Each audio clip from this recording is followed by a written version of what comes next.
अगर सलमान जी को देखें, उनकी कितनी फ़ैन फॉलोइंग है, कितना प्यार करते हैं लोग उनसे। I think he is right now the top most loved star in the country. तो कंगना रनौत की अगले महीने एक फिल्म आने वाली है जो इंदिरा गांधी द्वारा लगाई गई इमरजेंसी पर बेस्ड है।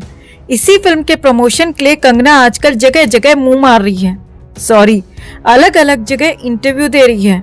इन इंटरव्यूज में कंगना दिल खोलकर फेंक रही है, क्या जो उसके मन में आ रहा है वो फेंक रही है। सामने वाले से लपेटी नहीं जा रही, लेकिन वो फेंकने में बिजी है। कंगना ने कुछ समय पहले कहा था कि उसे सलमान खान की फिल्मों को भी करने से मना कर दिया था। बजरंगी भाईजान और सुल्तान दोनों फिल्में कंगना को ऑफर की गई थी। सलमान दद्दू ने हाथ पैर जोड़कर कंगना से रिक्वेस्ट की थी कि दीदी ये फिल्में कर लो, लेकिन उसने फिल्मों को ये कहकर करने से मना कर दिया कि जब तक महिलाओं को खिलौना समझोगे तब तक वो उसकी फिल्मों में काम नहीं करेगी, जब तक वो औरतों को मजबूत रोल नहीं देगा तब तक वो उसकी फिल्म में काम नहीं करेगी। अगर आप लोग कुछ काम कर रहे हैं तो अपना काम छोड़ दें और लपेटना शुरू कर दें, क्योंकि खाचे वाली रानी ने आगे जो बातें बोली हैं उन्हें झेलने के लिए लपेटना जरूरी है। कंगना ने सलमान खान की फिल्मों को रिजेक्ट कर दिया था, लेकिन ईद की पार्टी में सलमान खान के घर पर मुजरा करने और लेग पीस उधेड़ने के लिए हर साल जाती है। हमें अभी भी याद है जब प्रियंका चोपड़ा ने सलमान खान की फिल्म भारत में काम करने से मना कर दिया था, तो प्रियंका चोपड़ा को हॉलीवुड फिल्मों की तरफ भागना पड़ा था, क्योंकि बॉलीवुड में उसे हर किसी ने बॉयकॉट कर दिया था। सलमान खान और प्रियंका चोपड़ा की दुश्मनी तब से आज तक चल रही है, लेकिन ये ऑटो रिक्शा सलमान दद्दू की फिल्मों को रिजेक्ट करने के बाद भी उसकी पार्टी में लेग पीस खाने जाती है। कंगना ने अपने इंटरव्यू में ये भी कहा कि उसे फिल्म संजू ऑफर हुई थी। खुद रणबीर ड्रग्स कपूर अपने प्राइवेट पैरों पर चलकर अपने दोनों प्राइवेट हाथों को जोड़कर उससे फिल्म में काम करने के लिए भीख मांग रहा था। रणबीर ड्रग्स कपूर ने कंगना से हाथ जोड़कर रिक्वेस्ट की कि वो उसकी फिल्म में काम कर ले, लेकिन उसने फिल्म में काम करने से मना कर दिया था। पिछले साल कंगना ने रणबीर कपूर पर यह भी आरोप लगाया था कि रणबीर कपूर उसे टेक्स्ट मैसेज भेजता है और डेट करने की रिक्वेस्ट करता है। रणबीर कपूर तब भी हाथ जोड़ रहा था कि वो उसे डेट कर ले, लेकिन कंगना ने मना कर दिया था, क्योंकि कंगना को नेपो कीड़ों से सख्त नफरत है। लेकिन नेपो कीड़ा अगर ऋतिक रोशन हो या गुटका देवगन हो तो उसके साथ झूला झूलने में कोई दिक्कत नहीं है। अध्ययन सुमन के साथ भी इसे नेपोटिज्म से कोई परेशानी नहीं होती और उसके साथ भी ये घुड़सवारी आसानी से कर लेती है। लेकिन जब बकैती करनी हो तो कुछ भी कर दो, जो मुंह में आए वो हक दो। गोबर भक्तों को क्या है, जो हगेगी वो खाएंगे। भाई उनकी मजबूरी है, वरना महामानव उनका बाप बुरा मान जाएगा।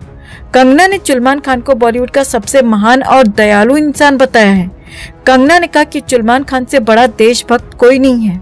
मतलब कंगना इनडायरेक्ट वे में मोदी जी को टारगेट कर रही थी। अरे कंगना, कितनी घटिया सोच है रे तेरी। कंगना ने कहा कि बॉलीवुड के तीनों खान यानी सलमान, हकला, शाहरुख और छुटका आमिर बॉलीवुड के सबसे बेहतरीन लोग हैं। उन्होंने कभी भी मेरे साथ भेदभाव नहीं किया। ये तीनों बॉलीवुड के सबसे महान एक्टर हैं। जबकि 2021-22 में इसी कंगना ने हकले, शाहरुख और छुटके आमिर को खूब गालियां दी थी। इन दोनों को देशद्रोही भी बताया था, लेकिन अब ये दोनों भी सलमान दद्दू के साथ सबसे बड़े देशभक्त हैं। जब कंगना इन तीनों कलाकारों को सबसे बड़ा देशभक्त बता रही थी, तब हमारे प्यारे मोदी जी गाड़ी के पीछे खड़े होकर चोरी चोरी कंगना को बकवास करते हुए घूर रहे थे। जब कंगना को इस बात का पता चला कि मोदी जी उसे घूर रहे हैं, तो कंगना ने पूर्व पीएम इंदिरा गांधी को गाली देनी शुरू कर दी ताकि मोदी जी खुश हो जाएं। वैसे खुश तो वो पहले ही कर चुकी है, तभी तो टिकट मिला था। लेकिन कंगना ने इंदिरा गांधी को नेपोटिज्म का प्रोडक्ट बताया और कहा कि इंदिरा गांधी को राजनीति की समझ नहीं थी, लेकिन अपने पिता की वजह से वो प्रधानमंत्री के पद पर बनी रही। पाकिस्तान को तोड़कर बांग्लादेश भी इंदिरा गांधी ने नहीं, बल्कि मोदी जी ने बनवाया था। कंगना की आने वाली फिल्म इमरजेंसी पर सिख समुदाय ने भी आपत्ति उठानी शुरू कर दी है और उनका कहना है कि फिल्म में सिखों को गलत तरीके से दिखाया गया है। फिल्म पर बैन लगाने की मांग हो रही है, लेकिन जब सैया भय कुतवाल तो डर काहे का। और कंगना रनौत इन सबसे बेफिक्र होकर फिल्म का प्रमोशन करने में बिजी है, क्योंकि उसे पता है उसकी फिल्म पर कोई भी बैन नहीं लग सकता।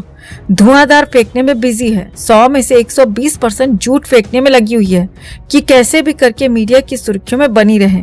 इधर कंगना की चुनावी क्षेत्र मंडी के लोग इंतजार में पलके बिछाए बैठे हैं कि कब कंगना इस मुजरेपन से बाहर आएगी और कब उनके क्षेत्र का विकास करेगी।